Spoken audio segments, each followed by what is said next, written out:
বিসমিল্লাহির রহমানির রহিম। আসসালামু আলাইকুম, welcome to my channel Mohonas ওয়ার্লডস। আশা করছি বন্ধুরা তোমরা সবাই ভালো আছো।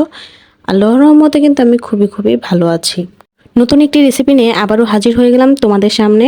আশা করছি ভিডিওটি তোমাদের কাছে খুবই ভালো লাগবে। আর এই রেসিপিটি কিন্তু বিকালের জন্য পারফেক্ট হবে নাস্তাটি। আর এই নাস্তাটি খেতেও কিন্তু অনেক মুচমুচে আর সফটও থাকে।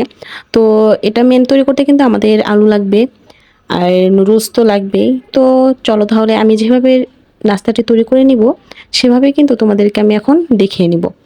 আর এই রেসিপিটি কিন্তু খুবই মজার একটি রেসিপি, আমার কাছে কিন্তু খুবই ভালো লাগে। আর নুডলসের জন্য কিন্তু একটু মুচমুচে থাকে, এটাও কিন্তু এর জন্য কিন্তু একটু বেশি মজা লাগে। চলো তাহলে একদম চলে যাচ্ছি রেসিপিটিতে। আমি যেভাবে তৈরি করে নিই সেইভাবে কিন্তু তোমাদের সাথে শেয়ার করতেছি। তো এরপর কিন্তু আমি এখানে দুইটা আলু কিন্তু ভালোভাবে ছুলিয়ে তারপর কিন্তু কেটে সিদ্ধ বসিয়ে দিয়েছিলাম। আর এরই মাঝে কিন্তু আমার সিদ্ধ হয়েও গিয়েছে। আর আলু কিন্তু হচ্ছে ভালোভাবে সিদ্ধ করে নেবে, না হলে কিন্তু ম্যাশ করার সময় কিন্তু হচ্ছে এগুলো কিন্তু শক্ত থেকে যায়। আর এরপর কিন্তু এখানে আমি কিছু শুকনো মরিচ ভেজে নিয়েছি। আর শুকনো মরিচটা কিন্তু আমার আলু ভর্তা করার জন্যই লাগছে। আর এরপর কিন্তু আমি শুকনো মরিচটা ভালোভাবে মিক্সড করে নিয়েছি। আর এরপর কিন্তু এখানে আমি নুডলস দেখে নিচ্ছিলাম, আর যতটুকু পরিমাণে আমি নুডলস নিয়েছি এতটুকু পরিমাণে কিন্তু আমার নুডলস লাগছে। আর এরপর কিন্তু এখানে আমি যে শুকনো মরিচটা আমি মিক্সড করে নিয়েছি সেটাই কিন্তু দেখে নিলাম। আর এরপর কিন্তু এখানে আমি দুইটা ডিম ফাটিয়ে নিয়েছি।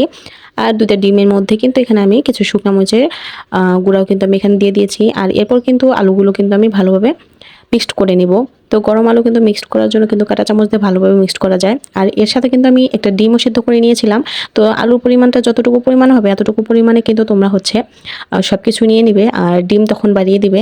আর আমি দুইটা আলু নিয়েছি, এই কারণে কিন্তু এখানে আমি একটা ডিম সিদ্ধ করে নিয়েছি। আর এরপর কিন্তু এখানে আমি আলুটা ভালোভাবে মিক্সড করে নিয়ে তারপর কিন্তু এখানে আমি শুকনো মরিচের গুঁড়াটা দিয়ে দিয়েছি। আর এরপর কিন্তু এখানে আমি দিয়ে দিচ্ছি কিছু ধনিয়া গুঁড়ো। আর এরপর কিন্তু এখানে দিয়ে দিয়েছি অল্প একটু ম্যাজিক মশলা। আর এরপর এখানে আমি দিয়ে দিচ্ছি গরম মশলার প্যাকেট। তো তোমরা কিন্তু দেখতে পেয়েছো যে আমি কোন গরম মশলার প্যাকেটে ইউজ করেছি। আর এই প্যাকেটে কিন্তু হচ্ছে থাকে দারচিনি, এলাচ, লবঙ্গ, তেজপাতা সহ এগুলোর গুঁড়া কিন্তুই হচ্ছে এই প্যাকেটটাতে থাকে। আরও অন্যান্য আইটেমও আছে, এখানে স্টার মশলা, আরও মরি, অনেক আইটেমে ছিল এই মশলা প্যাকেটে। তো এই রাঁধুনি মশলা প্যাকেটটা কিন্তু তোমরা চাইলে ইউজ করতে পারো, আবার চাইলে স্কিপও করতে পারো। এরপর কিন্তু এখানে আমি একটা নুডলসের মশলার প্যাকেট দিয়ে দিয়েছি। আর এরপর কিন্তু এখানে আমি পরিমাণ মতো লবণ দিয়ে নিয়েছি। আর এরপর এখানে আমি দিয়ে দিচ্ছি কিছু পেঁয়াজ। আর পেঁয়াজ কিন্তু এখানে তোমরা পরিমাণ মতো দিয়ে দিবে। আর এরপর কিন্তু সবকিছু ভালোভাবে দিয়ে কিন্তু আমি এখন মিক্সড করে নিব। আর এরপর কিন্তু আমার মিক্সড করা শেষ। আর আলু ভর্তাটা আমি কি পরিমাণ হচ্ছে মশলাগুলো অ্যাড করেছি সেগুলো তোমরা কিন্তু দেখেছো। তো সেগুলো কিন্তু পরিমাণ মতো দেওয়ার চেষ্টা করবে।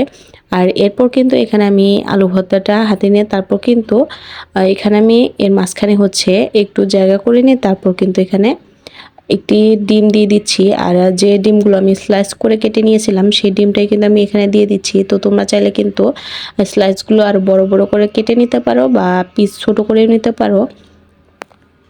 আর ভালোভাবে কিন্তু আমি এভাবে করে নিয়েছি যাতে আলু মাঝখানে যে আমি ডিমটা দিয়েছি সেটা কিন্তু দেখা না যায় সেভাবে করে। আর এরপর কিন্তু আমি যে ডিমটা হচ্ছে ফাটিয়ে রেখেছিলাম সেটা দিয়ে কিন্তু আমি ভালোভাবে লাগিয়ে নিয়েছি। আর এরপর কিন্তু আমি যে নুডলসটা হচ্ছে মিক্সড করে রেখেছিলাম মশলার প্যাকেট দিয়ে, তো সেই হচ্ছে যে নুডলসের মশলার প্যাকেটটা থাকে সেটা দিয়ে কিন্তু আমি নুডলসটা মাখিয়ে রেখেছি। আর এরপর কিন্তু আমি যেটা হচ্ছে ডিমের মধ্যে লাগিয়ে নিয়েছি আলুর ভর্তাটা, তো সেটাই কিন্তু এরপর কিন্তু আমি নুডলসের গায়ে লাগিয়ে নিয়েছি। তো এটা কিন্তু দুটো লেয়ার দিয়ে নিলেই কিন্তু বেশ ভালো হয়।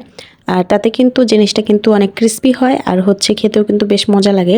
আর একটা লেয়ার দিলে দেখা যায় কি সেটা কিন্তু মাঝে মধ্যে ধরাই যায় না, যে খেতে গেলে তখন কিন্তু বেশ নরম লাগে, তো সেটা কিন্তু বেশ মজা লাগে না। তো তোমরা কিন্তু ট্রাই করবে দুটো করে লেয়ার দিয়ে নেওয়ার জন্য।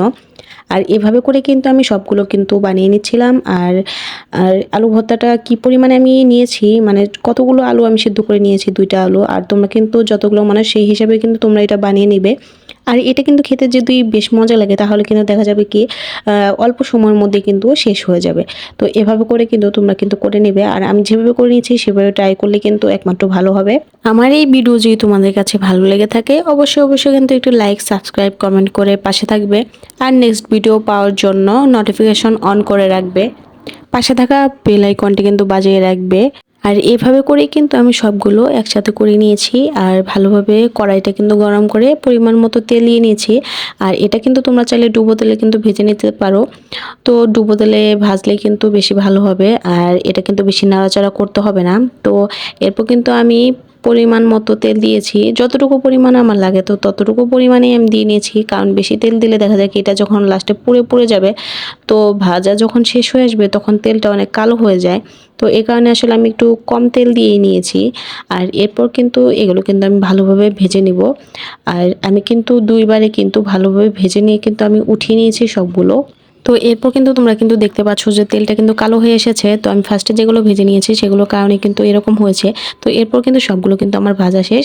আর এরপর কিন্তু একটা বাটিতে আমি নামিয়ে নিয়ে পরিমাণ মতো আমি এখানে সস দিয়ে নিয়েছি। আর সস যেহেতু আমাদের পরিবারের সবাই পছন্দ করে, তো এই সস ছাড়া কিন্তু আমার চলেই না। তো আমিও কিন্তু খুব পছন্দ করি, এই কারণে কিন্তু আমি সস নিয়ে নিয়েছি। তো এরপর কিন্তু আমরা খেয়ে নিব। আর সত্যি বলতে কিন্তু অসাধারণ হয়েছিল দেখতে, আর খুবই কিন্তু মজা হয়েছিল। আজকে তাহলে তোমাদের কাছ থেকে বিদায় নিচ্ছি। ভালো থাকবে, সুস্থ থাকবে। আল্লাহ হাফেজ বন্ধুরা।